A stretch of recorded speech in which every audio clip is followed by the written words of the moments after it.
Hi, I'm San Mei and this is Break It Down.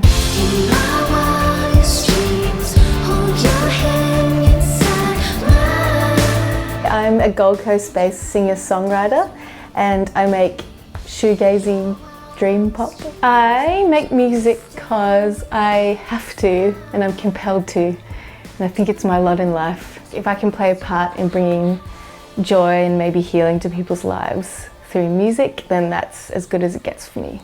So with Love in the Dark, I wanted to, I guess, blend electronic sounds with the guitar-based kind of pop that I make.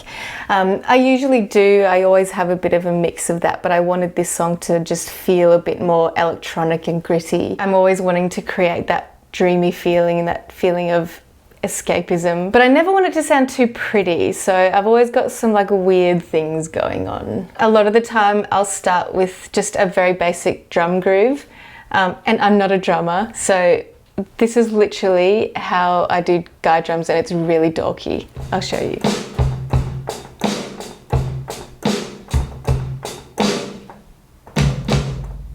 Pretty cool, right? So I just started with this really basic thing, which is it sounds quite ominous, but with everything else, it's just kind of like this cool droney, like a 4 on the floor kind of pattern that I hadn't really done before. And then I started just playing around with chord progressions, just like on a basic pad. And then I found this sound, which was kind of cool. It kind of created that dreamy kind of feel, but it's a little bit crunchy and gritty sounding. So it's kind of like sidechained to the kick and it's just like pulsing and crunchy. The most important piece in the studio is this photo of a young Chris Isaak. Chris Isaak is the guardian angel of music and he watches over me while I write my demos. Thanks, Chris. I'm equal parts proud and embarrassed about how I wrote and like demoed the guitars. So I was actually writing this song in my bedroom and I didn't have any of my gear, I just had my laptop. And I had this idea for this like arpeggiated guitar line in the chorus. And I'm not a shredder, so I couldn't play it on guitar. And I was like, I can't lose this thing in my head while I've got it, so I'm not even gonna grab my keyboard. So I literally got up musical typing on my laptop and I just literally played it on the keyboard on my laptop. And what's funny is we actually kept these sounds, and so it's throughout the whole song, like the intro. So we kept those and we just like laid them with real guitars, and I just added these cool effects to make it sound really weird and like gross.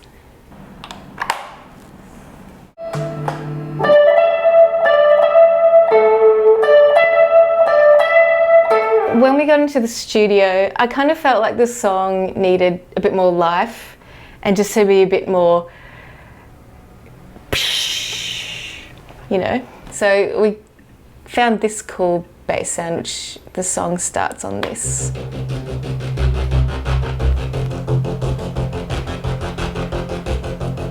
So the drums, I wanted it to have life, but I didn't want it to sound like epic and rock, you know what I mean? Because nobody likes rock and roll anymore. And it's got like some cool like Phil Collins types toms, so that's cool. Like I said before, the song is about like longing and desperation, and I feel like this synth line really captures that feeling, so it's this. So it sounds pretty gross on its own, but it just really gives it something. That's a really important sound to me in the song. In the studio there was this amazing Juno, and we added these lush kind of Juno sounds.